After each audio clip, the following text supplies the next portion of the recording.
Chapter 4, Spatial Space.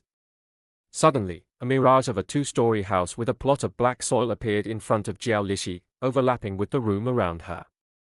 Thinking it was a hallucination, she rubbed her eyes and blinked several times.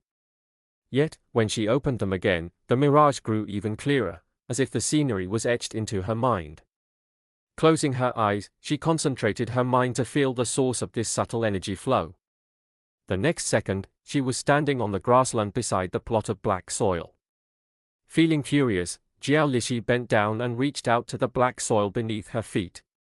When she felt the warm sensation of the soil slipping through her fingers, she froze in disbelief. The texture felt so real, as if she were holding actual soil.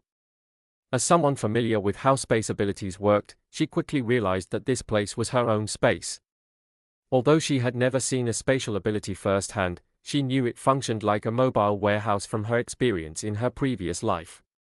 The time within the space flowed slower than outside, and it couldn't sustain living things due to the lack of oxygen. Any living creature stored inside would suffocate to death. The size of the space varied depending on an individual's talent and expanded as their ability leveled up. However, what she had now didn't fit the usual description of spatial abilities obtained through awakening. She couldn't explain it, but instinctively she knew her space was not the usual space ability. She would be in serious trouble if anyone discovered her space was different from others. Therefore, she must not let anyone know about this.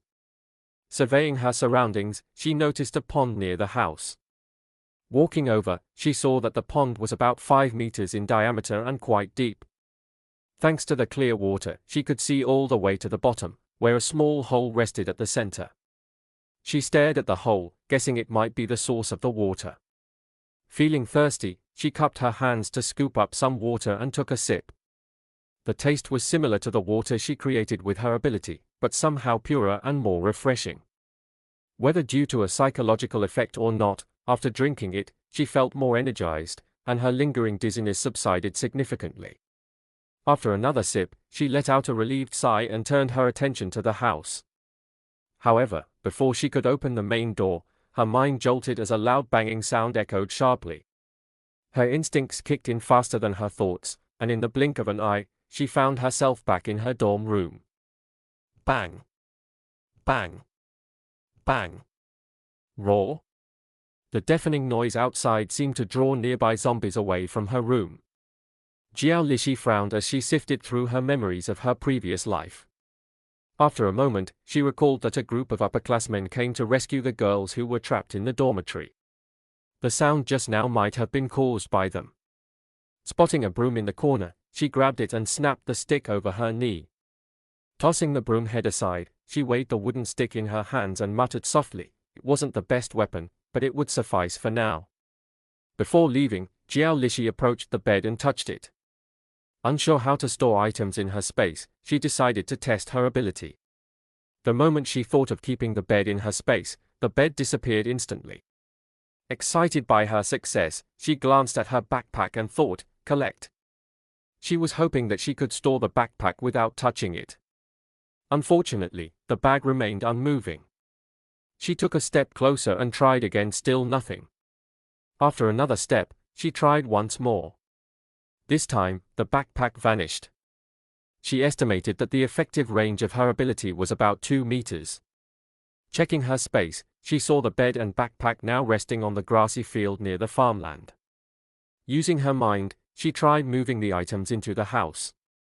To her delight, those items disappeared from the grassy land and reappeared inside the empty house. Jiao Lishi was excited by this discovery and wasted no time storing everything else in the room. 10 minutes later, the room was left with 4 empty walls. Wrapping a piece of fabric around her palms, she gripped the wooden stick tightly and got ready to fight. Before opening the door, she pressed her ear against it and listened carefully to the movement outside. The earlier noise seemed to have drawn the zombies away and the hallway outside was eerily quiet. Glancing at her watch, Jiao Lishi noted it was 6 o'clock in the morning. The sun had finally risen. Zombies were slower and less dangerous during the day, making this the ideal time to leave. After taking a deep breath, she opened the door slowly, trying to minimize the noise. Walking out, she saw the corridor was covered with blood, flesh, and unknown matters. Several zombies with their heads smashed beyond recognition lay motionless on the ground. Suppressing her nausea due to the rancid smell, she carefully made her way toward the emergency stairs. Now that she had her space ability, her first destination was clear: the university cafeteria.